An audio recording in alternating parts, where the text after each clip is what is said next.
សូមអនុមោទនីគណៈជាបឋមសូមនមស្ការថ្វាយបង្គំទេវតាចំពោះគុណនៃព្រះរតនត្រ័យដោយសេចក្តីគោរពជ្រះថ្លា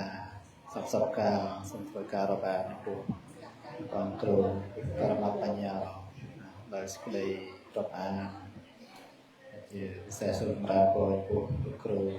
បាសកសាសុជាជំនុំបរិស័ទគ្រប់គ្នាក៏មានម្ចាស់ដើមទានប្រធានបុណ្យថ្ងៃនេះដែលបានអញ្ជើញគ្រូមកដើម្បីធ្វើនៅកិច្ចសន្ទនាពធក្រោមប្រធានបទព្រះធម៌ជាពន្លឺជីវិតថ្ងៃនេះក៏ញាតិញោមពុទ្ធបរិស័ទគ្រប់គ្នាតាំង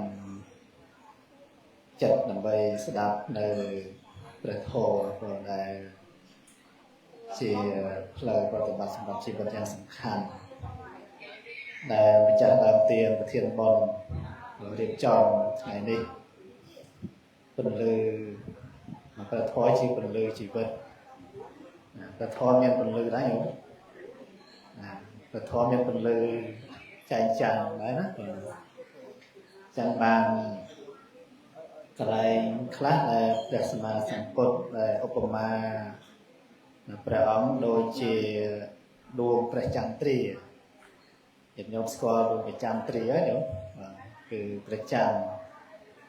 ហើយព្រះធម៌នេះប្រៀបដូចជាពន្លឺនៃព្រះច័ន្ទពន្លឺចែងចាំងរស្មីមកលើផែនដីហ្នឹង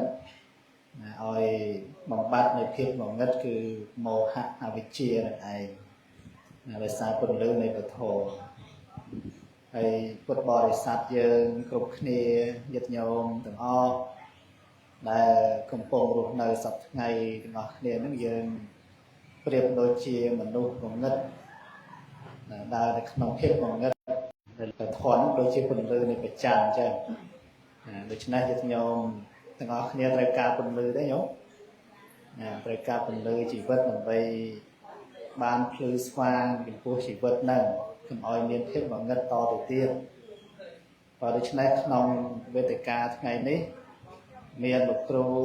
ក៏បាសកសង្ឃសុជាដែលញោមមានសេចក្តីជ្រះថ្លានៅក្នុងពធហ្នឹងបានអញ្ជើញលោកគ្រូមកហាក់បីដូចជាការនាំពន្លឺឲ្យញាតិញោមពុទ្ធបរិស័ទហ្នឹងបានភ្លឺដូច្នេះញាតិញោមមានភាពងងឹតឆ្ងល់កន្លែងណាមិនជ្រះស្រឡះក្នុងចិត្តអីអាចសាកសួរលោកគ្រូជាសំណួរញាតិញោមលើកជាសំណួរនៅក្នុងពធមកលោកគ្រូនឹងធ្វើការបកស្រាយប្រកេនចែកជូនញាតិញោមពុទ្ធបរិស័ទដោយសេចក្តីជ្រះថ្លាផងដែរប៉ុណ្ណាសូមអនុមោទនា